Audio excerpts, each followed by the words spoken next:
Right, to this story now. The Rivonia Circle has made new changes to its leadership structure. Lorato Tshenkeng, is now the man in charge after taking over as chairperson.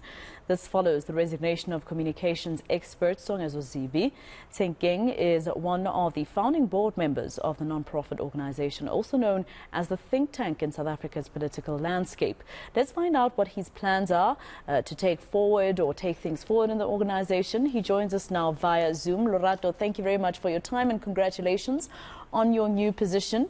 I want to talk specifically, before I speak to you, about some of the things that you're planning to take forward as the new chairperson of the Rivonia Circle. There's one thing that you're fighting, which scares me because a lot of South Africans are still confused about it, and this is the Electoral Amendment Bill, which was passed in Parliament back in February.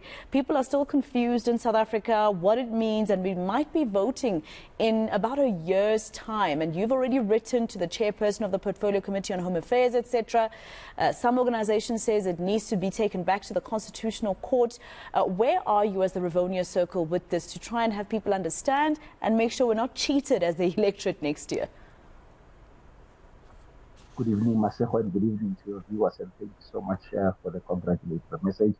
You're quite right around the electoral amendment bill. You remember one of the orders from the Constitutional Court was that Parliament had 24 months within which they were meant to review the electoral the electoral act as far as the independents are concerned, right?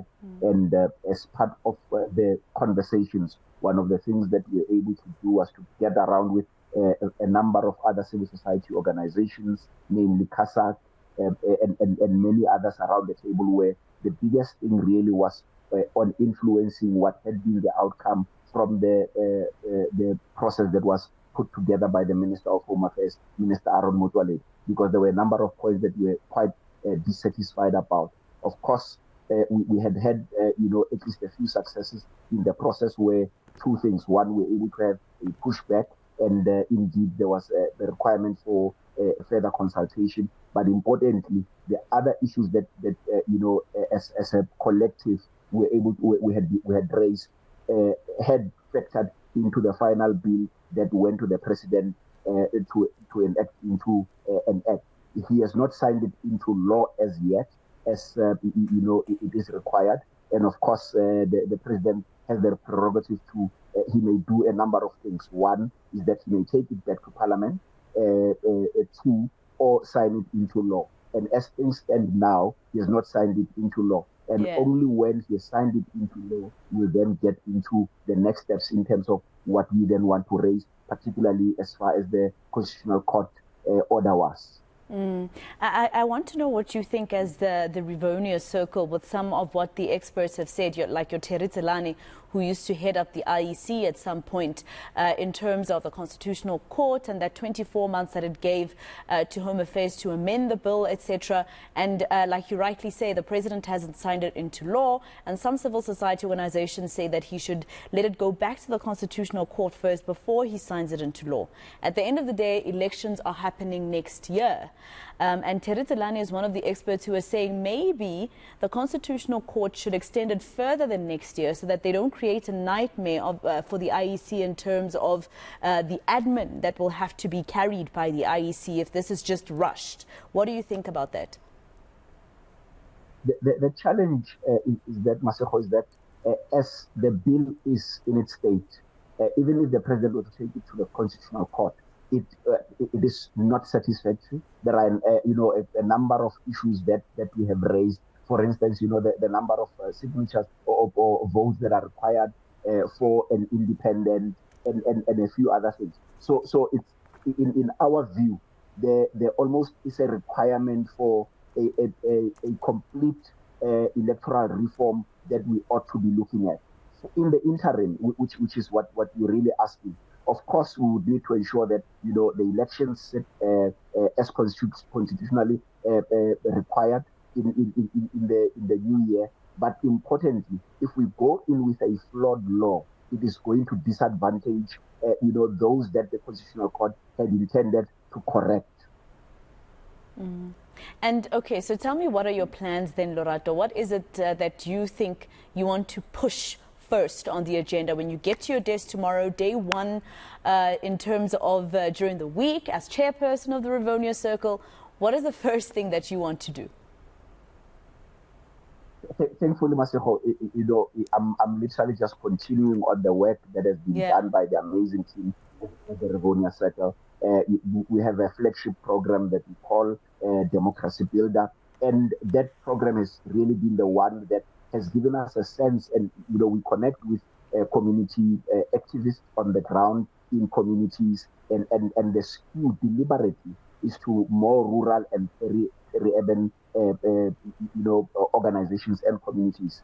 And we do that because, one, we know that the issues, or at least those are people that feel a lot more affected, or at least not being listened to or taken into account when some of the policy conversations are being had. And we are deliberating that. And so that's one of the first things that I want to continue working on, ensuring that our programmatic work continues with that kind of bias. But secondly, and most importantly, there's a sentiment, and I agree with that sentiment, and even the Rivonia Circle, we agree with that sentiment that South Africa does not have a Marshall Plan, right? And if there's one thing that we therefore need to, think hard about is, one, what does that Marshall Plan look like, and what will it require for us to get around working on it? Of course, some people argue that yes, but there is the National Development Plan and the likes. But if you consider what what we believe, or at least ought a Marshall Plan ought to be like, we don't think that it covers the right kind of basis, and that will be part of the mission. Lastly, Lorato, I mean, your organization is an organization basically that wants to look after the well-being of this country and make sure that there is no corruption, make sure that there is good governance in this country, make sure that some of the mistakes that were repeated in terms of corruption and whatever social ills have happened don't happen again. And I just wonder, I know you haven't written about it. I can see in many articles I've searched, you've never really commented about the biggest story of the year so far, in the form of Thabo Bester and his partner, Dr. Nandi Makudumana. I don't want to know what you think about the two of them. More about, of course, G4S, the Mangaung prison, correctional services, a partnership, that private-public partnership in prisons that was also discussed during Busasa's time at the State Capture Commission of Inquiry. It's come up again, and I just wonder what you think as an organization that wants to get rid of bad governance in our country about this entire saga. So over and above the issues that you mentioned in terms of what the Rivonia Circle stands for, demanding accountability is one of those, right? And in fact, I've written a little bit around demanding accountability. And interestingly, through this program that I'm sharing with you and the viewers, is the one biggest thing that they get, that a sentiment has been echoed by them, is that seemingly there is lack of accountability throughout the system. And when you look at the justice system, or at least what the Thabo Bester and Dr. Nandi Makudumana centers or foregrounds, it is the lack of accountability in the justice system, right? And the important thing, therefore, is going to be on how we strengthen accountability institutions. The public protector is one of those, or the Chapter 9 institutions in particular, how we support their work. For instance, the public protector puts out what they call the systemic report, right, with amazing insight. But the biggest question, Maseko, is that what happens to those, to all of those insights and work that has been done? And that's where the Rivonia Circle will then come in and say, how do you mobilize and work with communities to ensure that they, follow through on what an Auditor General, a public protector, the HRC would have put together as it would be required, particularly from an accountability point of view. Okay, just lastly, before I let you go, obviously you were a person who was employed in one of government's entities or parastatal that we saw basically collapse at some point, if for lack of a better term, SAA, and you left there, of course, and I assume that you were one of the people who tried to speak out against the corruption that you were seeing happening from within.